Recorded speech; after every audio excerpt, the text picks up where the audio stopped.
Despite harsh rhetoric against the Syrian government and the US military waiting for a green light to attack, it appears Americans don't want an intervention. Here's what a latest poll has just revealed.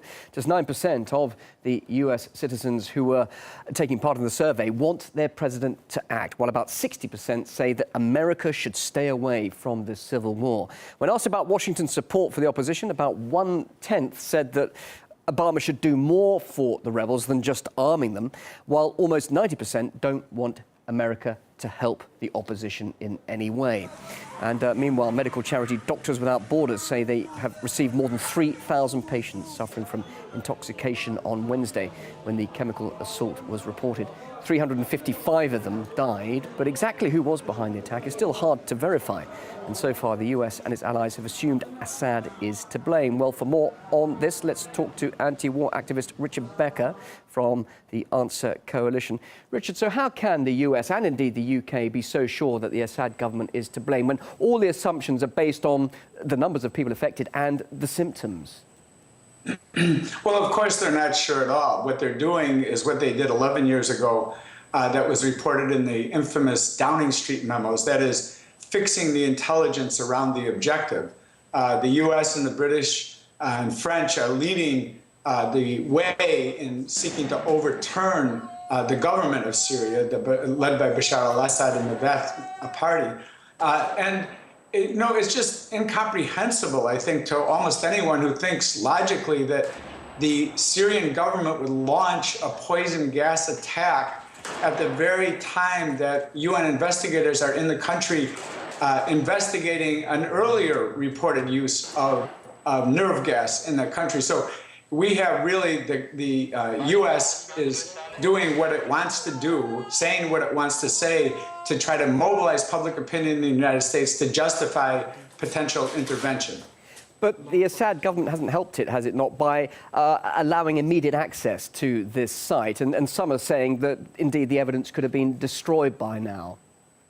You know, it's something that we need to look into, because in the earlier conditions that the UN wanted to put on Syria for the investigators going there in the previous occasion was that they had to grant access to the entire country to the investigators. That is also reminiscent of the conditions that the US imposed on Yugoslavia back in 1999, that Yugoslavia would not accept, and then that was used as a justification to launch the war against Yugoslavia. So I think we need to know the details about that. But right now, the Assad government is saying that it's granting access to the site, which is an area that has a heavy opposition presence.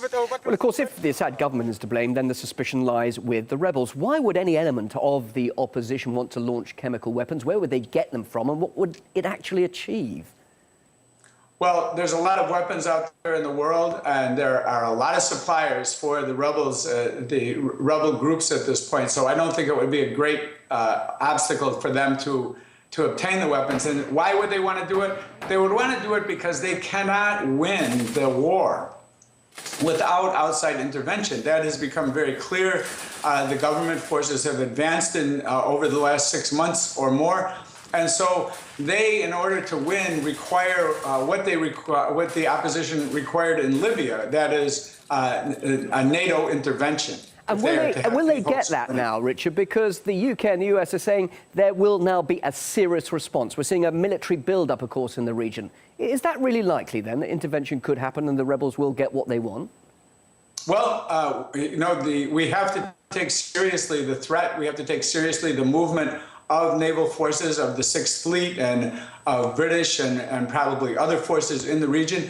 I don't think that there's a decision that's been made yet. I think there's a deep division at the top in the United States, as well as the opposition, the overwhelming opposition among the public that you mentioned earlier to this kind of intervention. And the opposition at the top comes because they don't know where this will lead. But very clearly, the aim is domination over the entire region and elimination. The U.S. wishes to eliminate the independent government of Syria. And along with this build-up of military presence from the US, we've also learned that the rebels have received a massive shipment of arms just in the last 3 days. What do you read into the timing of that?